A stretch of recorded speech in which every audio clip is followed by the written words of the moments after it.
Oke, selamat pagi, selamat datang dalam kelas pengantar ilmu komunikasi.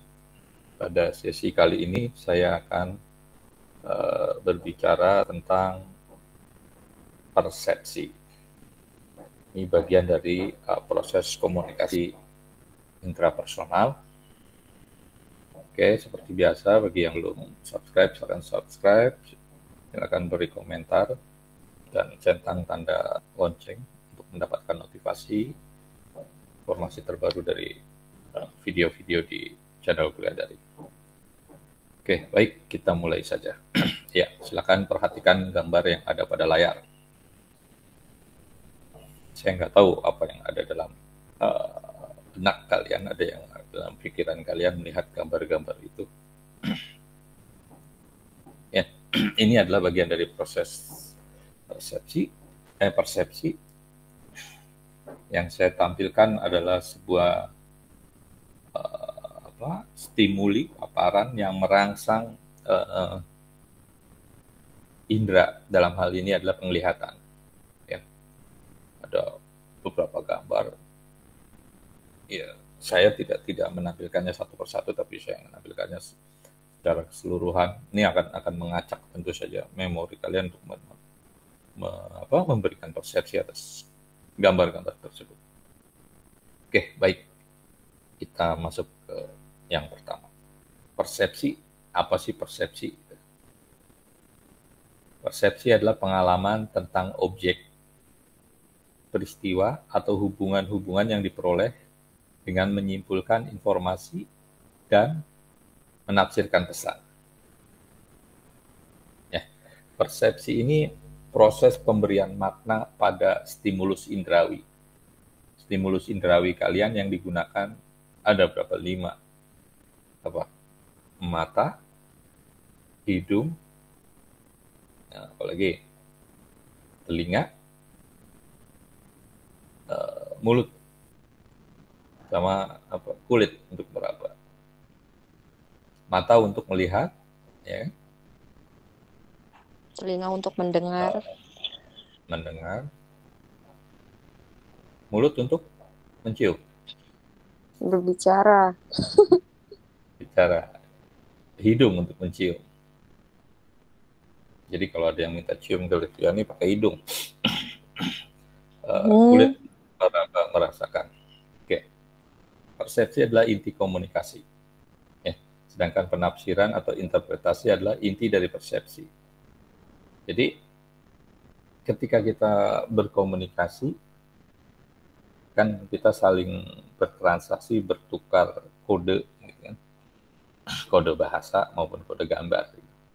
Dalam proses itu ada persepsi untuk menafsirkan atau memberikan makna pada kode yang kita terima.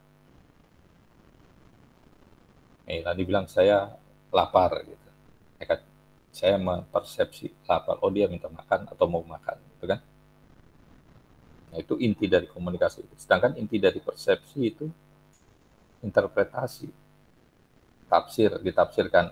ditafsirkan dulu baru memberikan persepsi. Tadi saya mau makan, saya lapar kata Mei. Kemudian saya tafsirkan dia mau makan. Persepsinya, ya dia memang sedang kelaparan, atau dia orang yang terbuka ngomong apa adanya, minta lapar dan sebagainya. Nah, itu persepsi. Banyak orang punya persepsi yang berbeda, pandangan berbeda terhadap objek. Persepsi itu menyangkut 2 hal. Pertama adalah objek, yang kedua manusia. Pada objek kita relatif tidak kompleks, tidak begitu bermasalah, tapi pada manusia ini agak berbeda, gitu.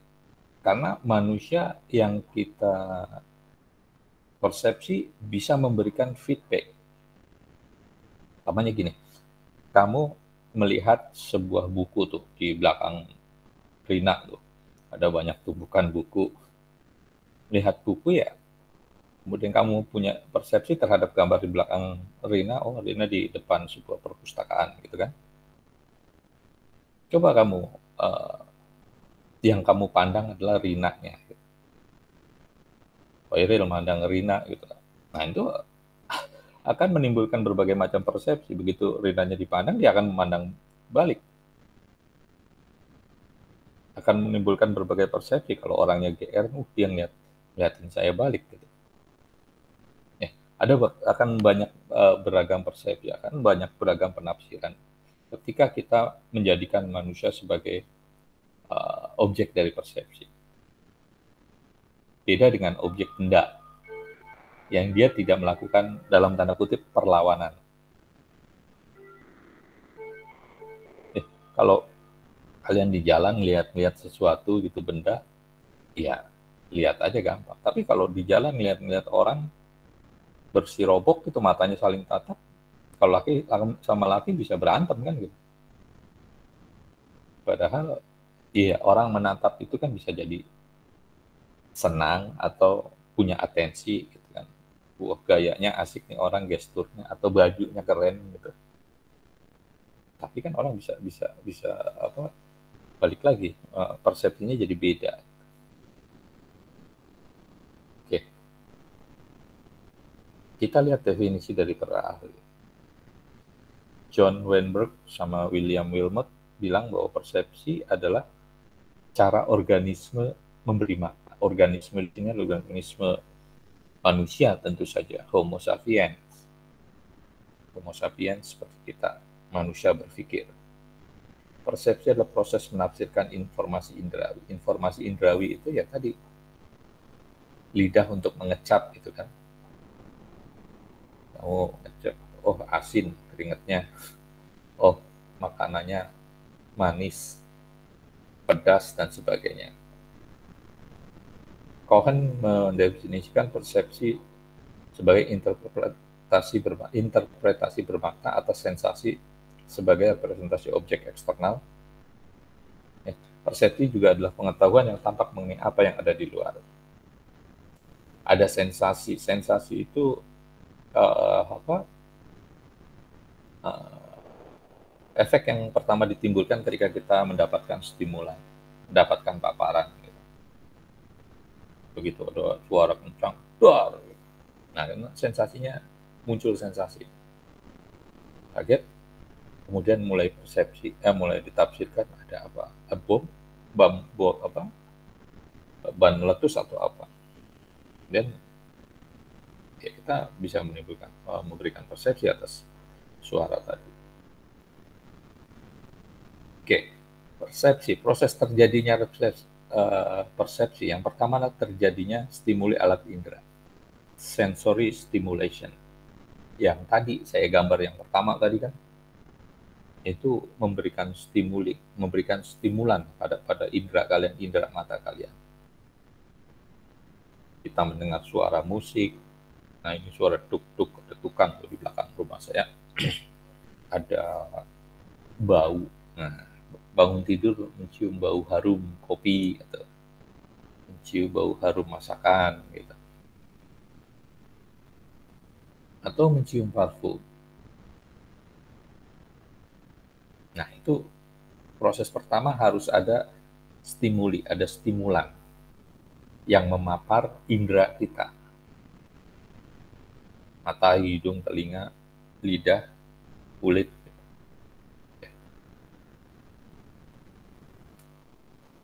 Oke, kemudian proses yang kedua adalah stimuli atau stimulan tadi yang menerpa indera kita mulai diatur. Pengaturannya menurut prinsip yang pertama adalah proximity. Proximity itu kedekatan atau kemiripan. Kamu mencium bau, ini bau kayak gini nih biasanya Vanessa kentut, kamu kayak gitu kan. Bau kayak gini nih biasanya parfumnya Jane. Atau bunyi sepatu, langkah sepatu tik tak tik tak tik tak, wah ini langkahnya Aureal. Atau kesan yang mirip pada orang gitu. Umpamanya orang pembawaannya halus, oh dia mungkin dari Jawa Tengah umpamanya gitu. Itu mulai pengaturan terhadap alat indera. Prinsip yang pertama adalah proximity atau proximitas. Oke, yang kedua adalah clue, ya, closure, kelengkapan. Kita mempersepsikan, memandang suatu gambar, objek yang dalam kenyataannya tidak lengkap atau tidak memberikan pesan yang lengkap, tapi kita bisa memiliki persepsi. Oke, kalau lihat gambar di layar, itu ada kaki pakai sepatu gitu. Ada yang mau memberikan persepsi? Siapa? Mei. Orang seperti apa itu? Kalau menurut saya, Pak, mungkin ini orangnya perempuan yang apa ya, memiliki jiwa kayak laki gitu, Oh, boys. yang tidak feminim gitu. Ya, ya, ya. Oke, Iya. barangkali Mubarok yang laki-laki punya pandangan berbeda. Livi, Pak. Cok, Livi. Ini cewek ya, Pak? Ya nggak tahu kamu persepsi kamu. Kalau menurut saya, kalau misalnya ini cewek, berarti dia menyukai sesuatu yang menantang gitu sih. Suka adventure, petualangan gitu ya kira-kira. Kurang lebih. Oke. Mubarok, silakan. Kalau saya Pak ini kayak menurut saya ini adalah kayak orang-orang yang memiliki jiwa metal gitu Pak. Oke, ya. Metalis. Iqbal ada pendapat?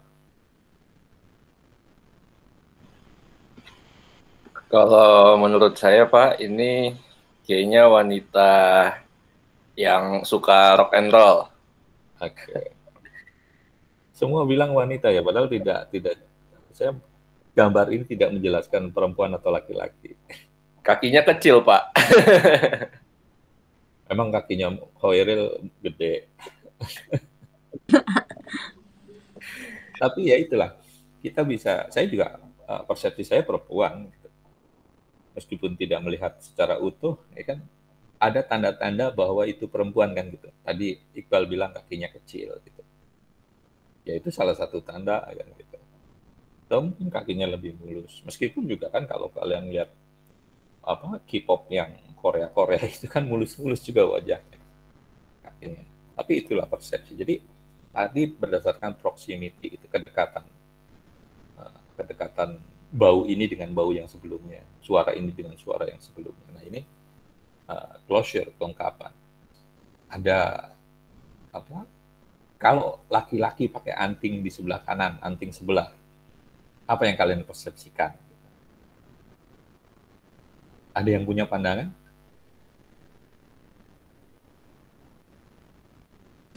Laki dengan anting sebelah kanan. Livi barangkali?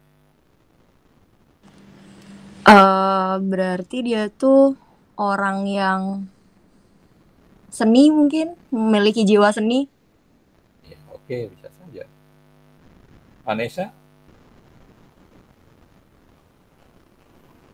Menurut aku kalau misalnya ada laki-laki yang pakai anting atau ditinding, mungkin metal kali ya, Pak. Tindik sebelah kanan ya, ada clue-nya ada sebelah kanan.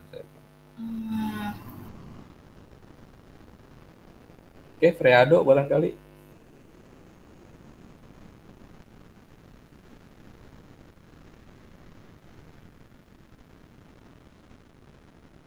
Oke, ini terkait nanti dengan bidang pengalaman juga, gitu. Pengalaman, pengetahuan, gitu. Ya banyak orang menafsirkan, punya persepsi bahwa orang dengan anting, laki-laki dengan anting di sebelah kanan tunggal gitu, sebelah kirinya nggak ada, itu gay gitu kan. Kalau orang-orang metal, rock, terus gitu, biasanya sebelah kiri. Nah tapi itu balik lagi itu persepsi. Nah itu tadi soal kelengkapan. Makanya hati-hati kalau nanti Bal atau siapa Freado atau Veryl pakai anting, jangan sebelah aja, sebelah kanan pula kan. Oke. Kemudian proses yang ketiga, stimuli alat indera ditafsirkan dan dievaluasi. Ya, proses tadi mencium bau sesuatu, kita tafsirkan, ayam bakar. Kemudian kita evaluasi benarannya bahwa itu, oh iya ayam bakar, ibu lagi bikin ayam bakar pagi-pagi. Ya, itu 3 proses. Pertama ada stimuli, ada paparan yang menerpa indera kita. Kemudian mulai proses tadi seleksi, pengaturan berdasarkan proximity dan closure. Yang ketiga adalah proses penafsiran dan evaluasi. Oke. Proses yang mempengaruhi persepsi, ya, karena setiap kejadian atau stimuli sampainya sebuah pesan dengan evaluasi atau penafsiran itu dipengaruhi oleh berbagai faktor psikologis dalam diri kita, dalam diri manusia. Ini saya ngomong faktor psikologis, faktor kitanya dulu. Ya. Ini ada teori yang pertama, adalah teori kepribadian implisit atau teori kepribadian khusus. Teori khusus kepribadian,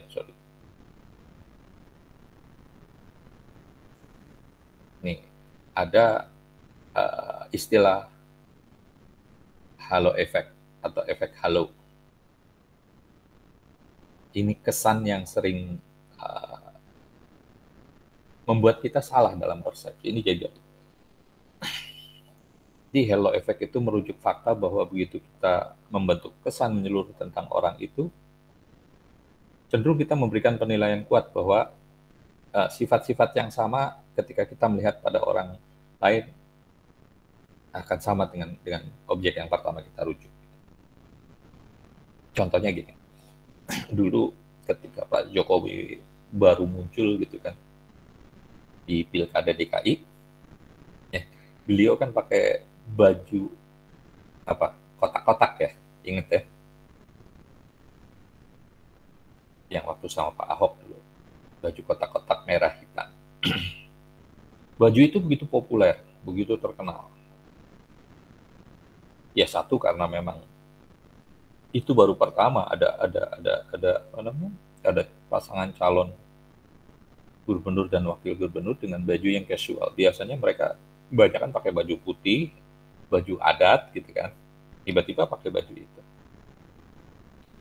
Nah, kemudian beliau berhasil gitu Mas dipilih jadi gubernur dan wakil gubernur. Nah, tadi cara Pak Jokowi dan Pak Ahok pakai baju itu kemudian ditiru oleh calon-calon gubernur di daerah lain. Nah, orang menyebutnya itu sebagai Jokowi Effect. Ini bagian dari ini sebenarnya. Jadi seolah-olah pasti akan menang gitu kira-kira gitu. Ya, kemudian ada teori psikologi yang disebut self-fulfilling prophecy, ramalan yang terpenuhi dengan sendirinya. Ini hati-hati gitu biasanya kalau orang tua kenapa kalau marahin anaknya, aduh anak ini pintar banget, padahal yang diomongin sebaliknya, atau anak ini bager gitu kata orang Sunda, padahal yang anaknya nakal gitu, anak kecil. Karena itu katanya, kalau dilakukan berulang-ulang itu akan menjadikan kenyataan pada si anak, sehingga si anak memiliki persepsi bahwa dia memang bandel umpamanya gitu kalau memang bandel. Jadi ramalan yang terpenuhi dengan sendirinya terjadi bila kita membuat perkiraan atau merumuskan keyakinan menjadi kenyataan. Karena tadi kita meramalkan dan bertindak seolah-olah itu benar.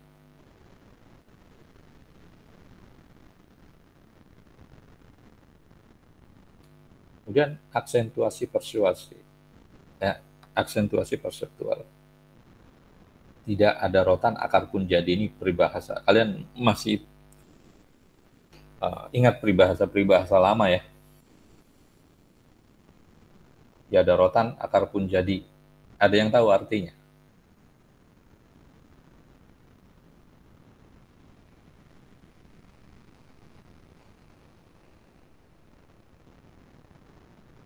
Nggak dapat Vanessa, adiknya pun nggak apa-apa, gitu kan, kira-kira gitu.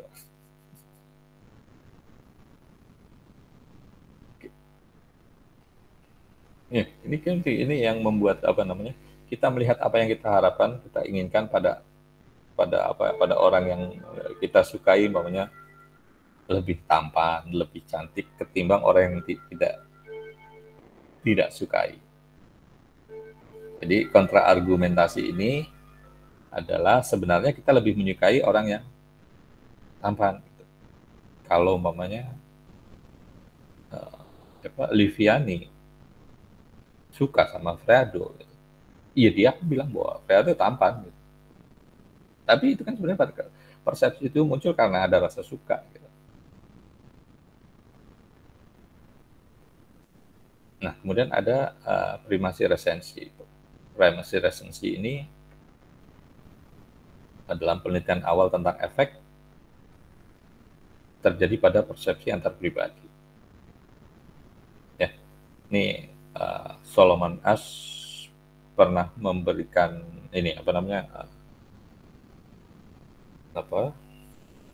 percobaan dengan mengurutkan sejumlah kata.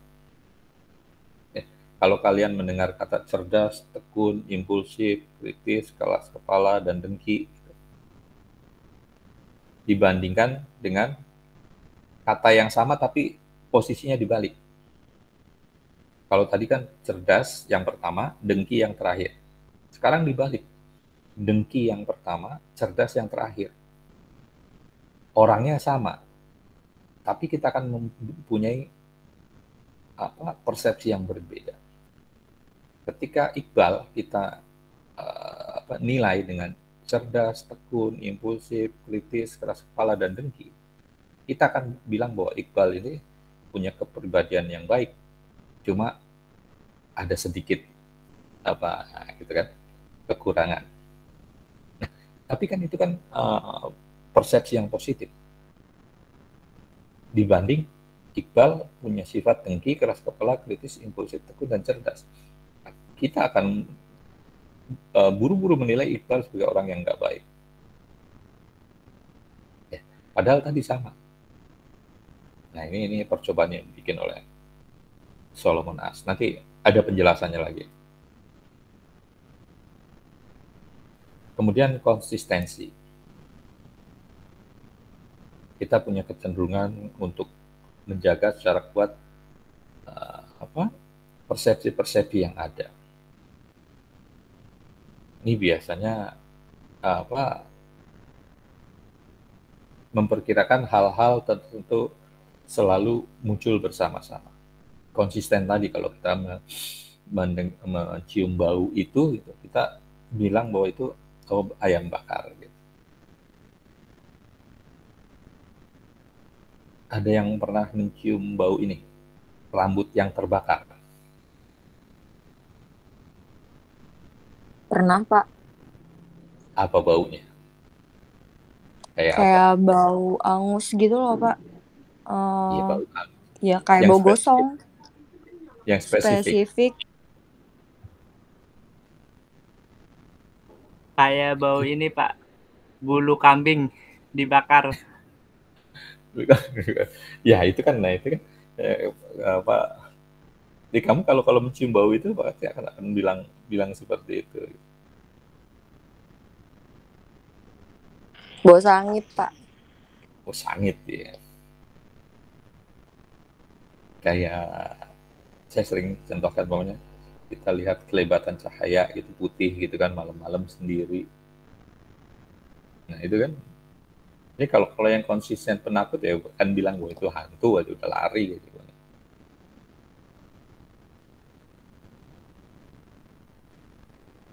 Tadi ini juga sama, ketika kita suka pada seseorang, ya kita kan bilang positif. Gitu. Meskipun orang itu mungkin ada sifat yang saat itu mungkin tidak baik gitu. Ini kan mirip-mirip dengan apa sih? Kalau di politik ada namanya partisan, gitu, kelompok partisan. Dia akan membela apa yang orang yang dianggap lawannya akan selalu punya sifat-sifat sebaliknya, jelek dan sebagainya. Oke, stereotyping. Ini kebiasaan kita. Oke. Kalau melihat orang Yahudi, apa yang muncul dalam pikiran kalian? Yoel barangkali.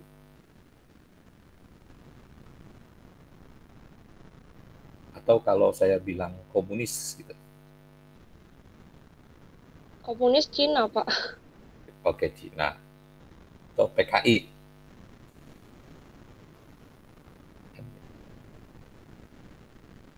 Kalau kita bilang orang Cina, ya, orang Tionghoa gitu. Kan kalian punya stereotype masing-masing. Orang Arab gitu, orang Jawa. Ini proses menggeneralisasi berdasarkan informasi yang sedikit. Nah, ini sebenarnya bagian dari kegagalan melakukan persepsi stereotyping.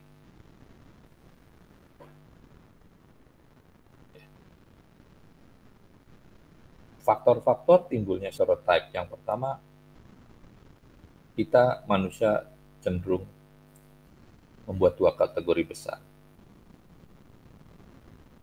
Saya, kamu. Kita, kalian. Kita, mereka. Ini salah satunya. Jadi ada kelompok kita dan kelompok orang luar. Stereotyping. Ya kan kita ngeliat gambar kayak gini, sekarang kita udah mulai terbiasa sebenarnya, meskipun juga masih ada yang mungkin kaget, atau kalau di Eropa sih akan lain melihat orang dengan menutup wajah seperti ini, karena ada stereotype sebelumnya di sana.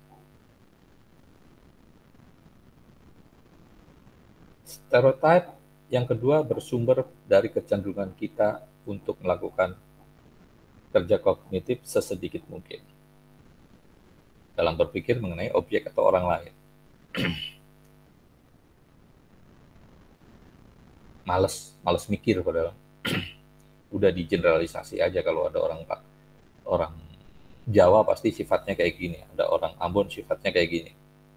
Padahal setiap orang punya karakteristik yang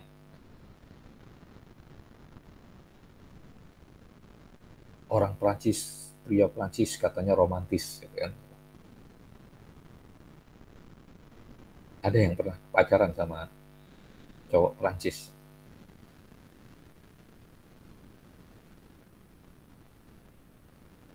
Oke.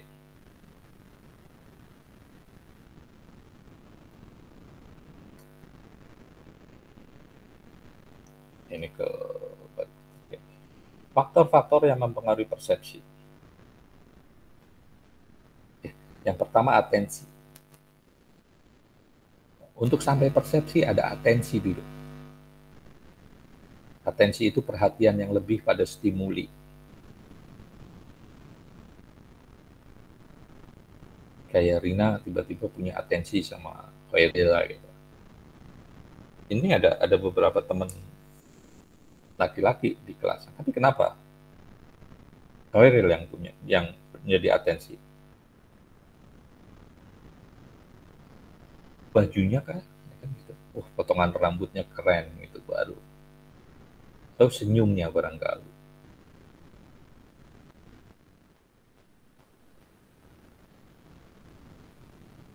Nah, ada faktor eksternal penarik perhatian. Ya, antara lain adalah kebaruan. Sesuatu yang baru itu pasti kita punya atensi. Apa kalian drakor yang baru orang rame-rame nonton gitu kan. Atau sesuatu yang berulang-ulang, dibuat berulang-ulang. Apapun makanannya, minumnya, gitu. Buat anak kok coba-coba. Ya, itu bagian dari itu.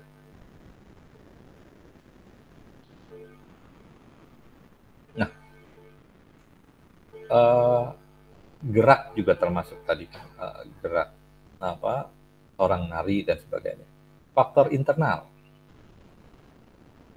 Tadi kan faktor eksternal, faktor luar. Sekarang faktor dalamnya. Ada faktor biologis. Faktor biologis itu gini. Iqbal sama Freado gitu. Sama-sama ke McD, datang ke McD. Iqbal haus, Freado lapar. Begitu disodorin menu, Freado cenderung akan memilih menu makanan. Tapi Iqbal akan cenderung lebih memilih menu minuman. Saya udah bangun. Oke, yang kedua adalah faktor sosiogenis. Sosiogenis itu biasanya tentang perilaku, gaya hidup dan sebagainya. Itu juga akan mempengaruhi. Orang yang suka musik metal tadi gitu kan. Kalau ada sepatu jenis boot, mungkin dia akan lebih suka ketimbang sepatu flat shoes. Gitu. Faktor sosiopsikologis, orang yang doyan keramaian, gitu, menyukai tempat-tempat ramai, lebih atensinya lebih pada tertarik pada tempat-tempat keramaian. Nah, kemudian ada lagi tadi selain faktor atensi, ada yang disebut faktor fungsional dan faktor struktural. Faktor fungsional di sini adalah berasal dari kebutuhan, pengalaman masa lalu, dan faktor-faktor personal lainnya. Ya, pengetahuan, nilai-nilai agama, dan sebagainya. Nah, itu yang turut membentuk persepsi.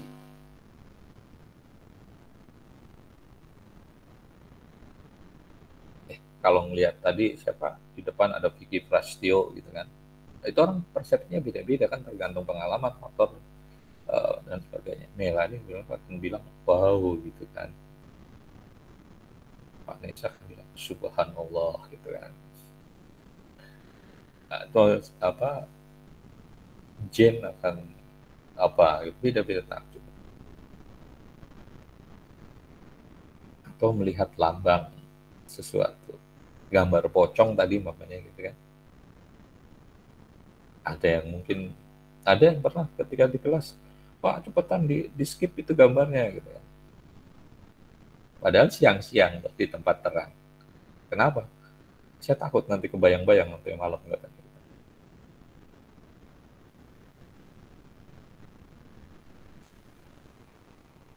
Nah, ini pendapat dari Pratts dan Crutchfield tadi tentang faktor fungsional.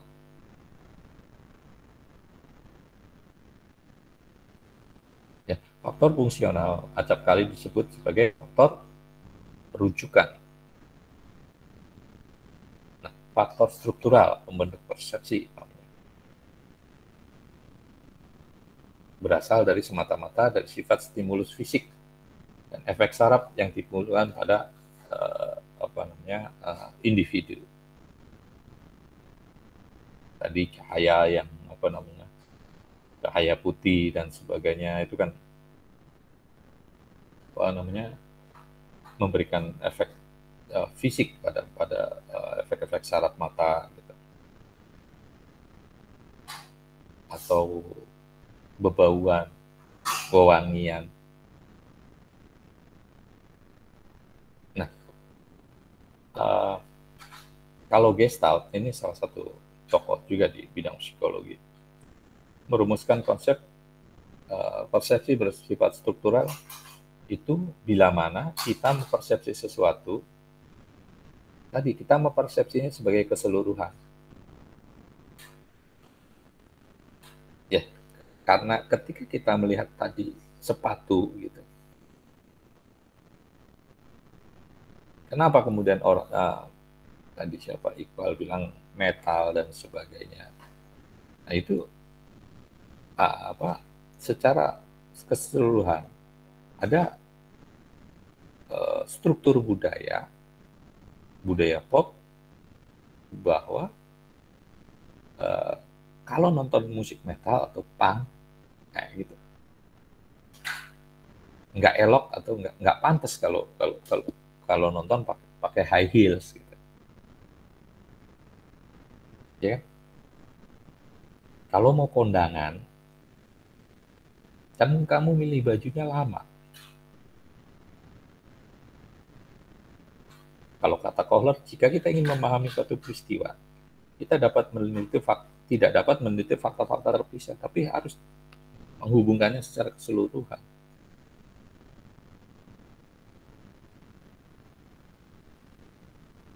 Ada teman telat masuk kelas, kan kita nggak bisa mempersepsi anaknya malas. Dan kita harus lihat faktor secara keseluruhan.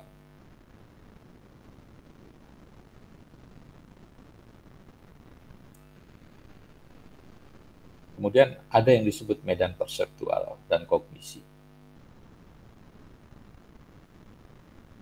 Ketika stimulus yang kita terima tidak lengkap, kita akan mengisinya dengan interpretasi yang konsisten.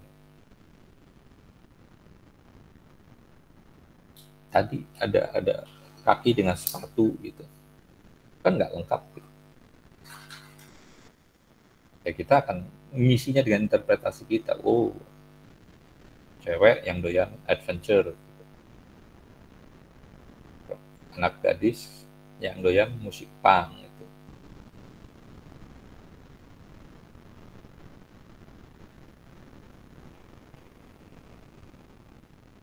Nah, ini yang percobaan Solomon Asch tadi. Percobaan pada rangkaian kata sifat tadi kan. Livia adalah gadis yang cerdas, rajin, impulsif, kritis, kepala batu, dan iri atau dengki. Kita akan memandangnya, ya dia sebagai sosok gadis yang baik, meskipun ada kekurangannya. Gitu. Akan berbeda jika dibalik ketika Livia dianggap iri, dengki, kepala batu, kritis, impulsif, rajin, dan cerdas. Dia akan dianggap sebagai ya orang yang nggak baik, punya sifat yang nggak baik. Gitu.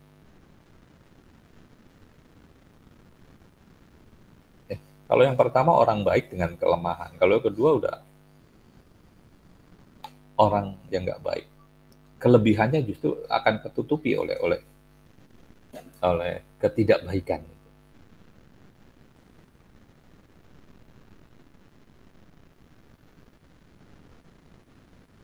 Kemudian yang berikutnya adalah ada hubungannya dengan konteks. Jika individu dianggap sebagai anggota kelompok, semua sifat individu berkaitan dengan kelompok itu akan dipengaruhi oleh anggota kelompok yang lain.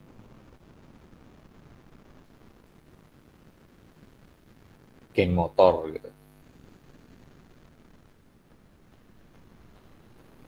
Orang tiba-tiba menjadi pemberani ketika berada dalam kumpulannya kan gitu. Orang yang masuk klub tertentu akan dipersepsikan seperti persepsi kita pada geng tersebut, geng namanya tadi.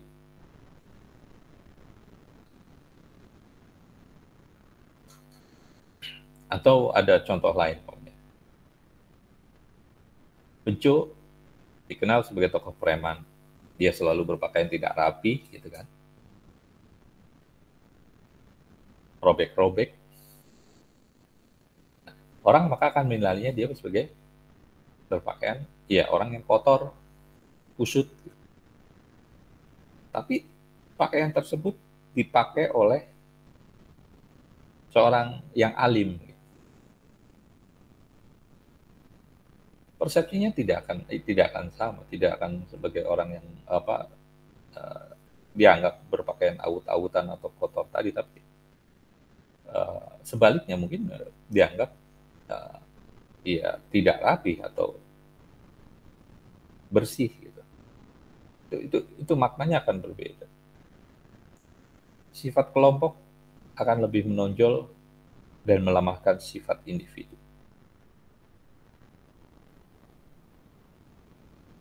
Ya, bagian dari kelompok gitu. Kita ikut terlibat dalam kelompok geng motor gitu. Orang mempersepsikan geng motor sebagai, ya kan, dengan sifat-sifat negatif. Nah, begitu kita ada di situ, kita pun akan dianggap sama. Ketika Freado mendekati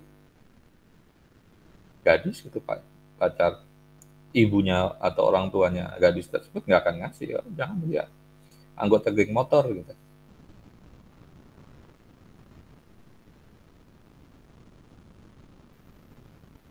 Ya padahal ya dia punya sifat sendiri kan, Freado sendiri. Tapi itu tadi sifat kelompok lebih menonjol.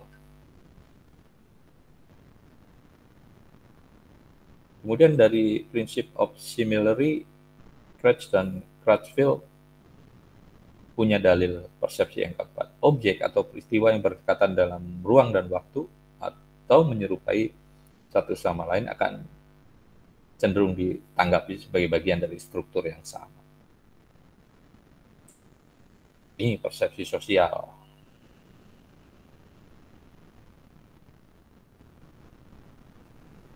Kalau orang Batak gitu kan, orang dianggap pasti suaranya keras, gitu, sifatnya kasar gitu. Padahal kan nggak seperti itu. Nggak semuanya orang Jawa berpembawaan halus gitu kan.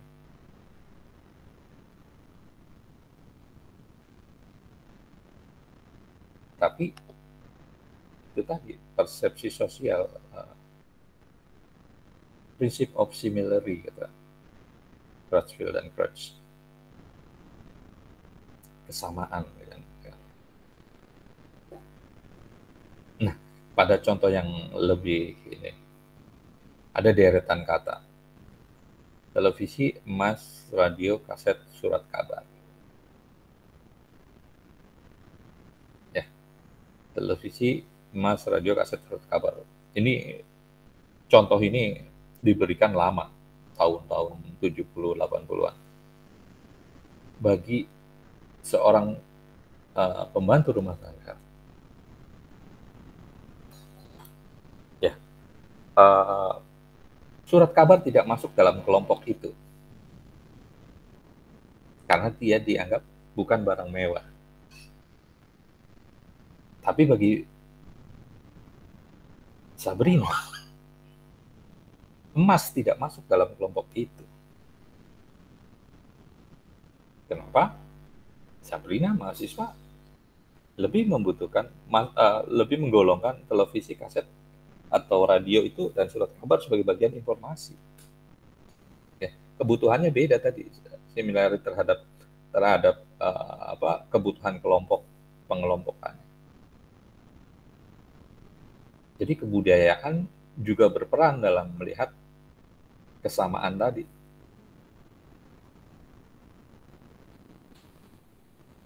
Pada kelompok yang menitik beratkan pada faktor kekayaan, surat kabar tidak dihitung kan. Surat kabar kan bisa dibuang, lecek dan sebagai televisi ya masih ada harganya kan gitu. Dulu ada radio kaset siapa. Tapi bagi kelompok intelektual macam kalian, ya emas bukan bagian dari kebutuhan itu, bukan bagian dari kelompok pengelompokan itu. Karena yang dibutuhkan adalah informasi. Televisi bisa memberikan informasi, hiburan, radio juga begitu, surat kabar pun begitu.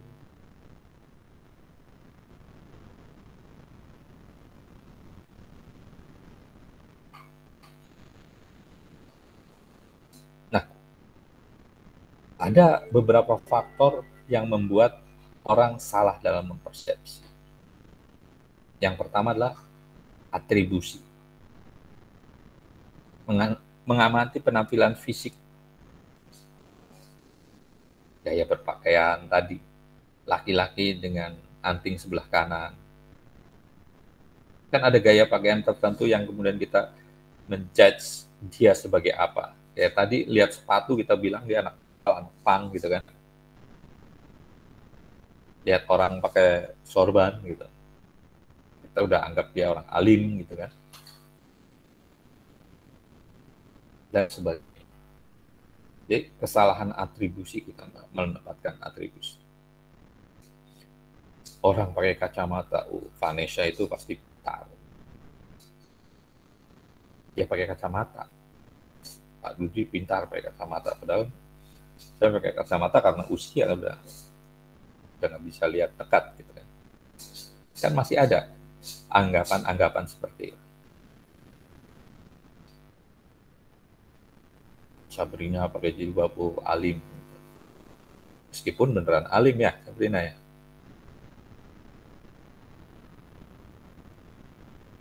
Oke, yang kedua ya halo efek tadi gitu.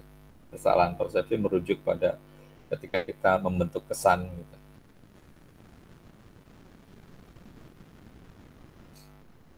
Efek yang muncul pertama ketika kesan.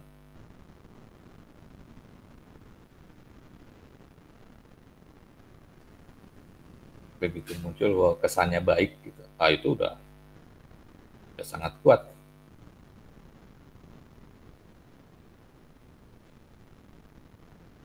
Kamu berkenalan ngelihat apa namanya lawan jenis gitu, langsung tertarik itu kan biasanya karena halo efek ini, efek halo.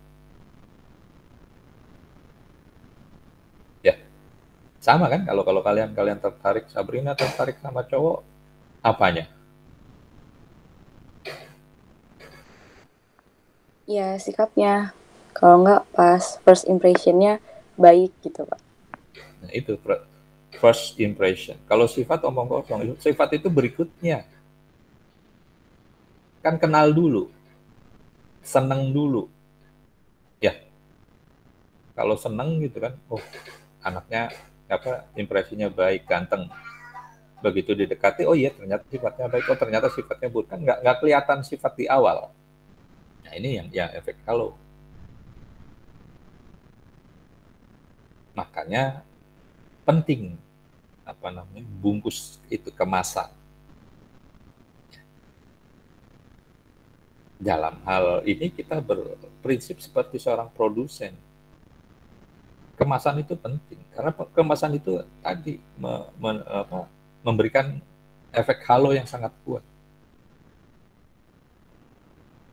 Kamu ngelihat cowok dengan dandanan lusuh dan sebagainya gitu, rambutnya awut-awutan, udah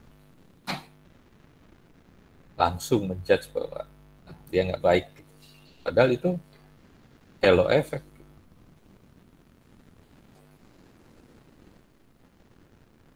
Kemudian stereotip tadi, mengeneralisasikan orang berdasarkan kelompok atau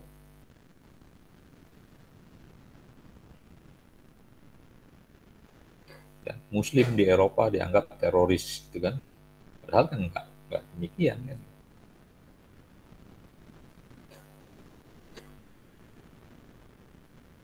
Orang Yahudi dianggap di Indonesia pokoknya kalau dengar Yahudi udah nggak baik kayaknya. Sama dengan kata komunis atau PKI. Itu stereotip. Kemudian prasangka. Kita sudah punya prasangka terlebih dahulu sebelum kita mengenali lebih jauh. Nah ini juga kesalahan yang membuat terhadap persepsi kita terhadap orang. Ada teman datang telat gitu, kita berprasangka buruk aja bahwa orangnya malas gitu. Atau nih yang kuliah, ikutin kuliah ini, tapi nggak ada kameranya gitu. Jangan orangnya nggak ada, atau sambil tiduran. Iya, itu apa namanya, prasangka. Kan belum tentu. Bisa jadi kameranya bermasalah, bisa jadi malu belum mandi, atau rumahnya lagi ramai dan sebagainya. Ada banyak hal. Oke, ada yang mau ditanyakan?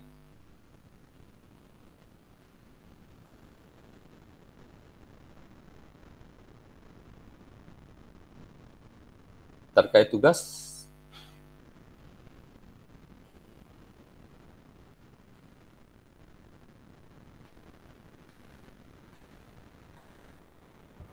Mungkin kalau terkait tugas, Pak, kan kemarin ada perintah ngumpulin hard copy sama soft copy-nya. Nah, itu untuk buat hard copy-nya di mana, Pak? oh hard copy-nya nggak usah. Emang ada ya hard copy-nya? Saya lupa. Ada Oh, Pak, ketentuan usah. di atasnya itu. Oh itu saya nanti aja. Ntar dulu coba lihat lagi deh. Jangan saya itu apa namanya, copy gitu. Saya cek dulu ya. Iya Pak, sama saya terkait tanggal pengumpulannya di Word kan tanggal 14 Oktober. 14. Saya terpakunya pada di situ. Ada. Saya masih buka sampai tanggal besok. Baik, terima kasih banyak Bapak. Yuk, sama-sama. Saya cek dulu ini.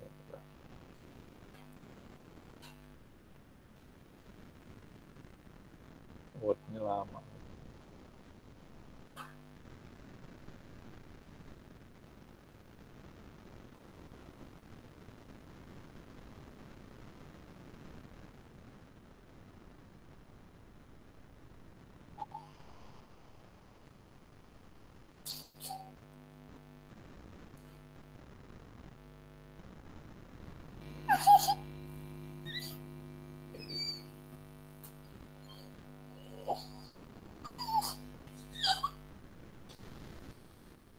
Lama.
Oh nggak usah itu apa namanya hard copy-nya. Saya copy paste itunya jadi nggak kehapus ya. Cukup sampai itu aja yang disubmit. Yang belum saya tunggu sampai lusa nggak apa-apa. Ya, jangan sampai nggak. Baik, terima kasih banyak ya Bapak. Mengumpulkan. Oke. Kalau tidak ada yang didiskusikan, saya akhiri. Terima kasih. Sampai jumpa pada sesi berikutnya. Apa?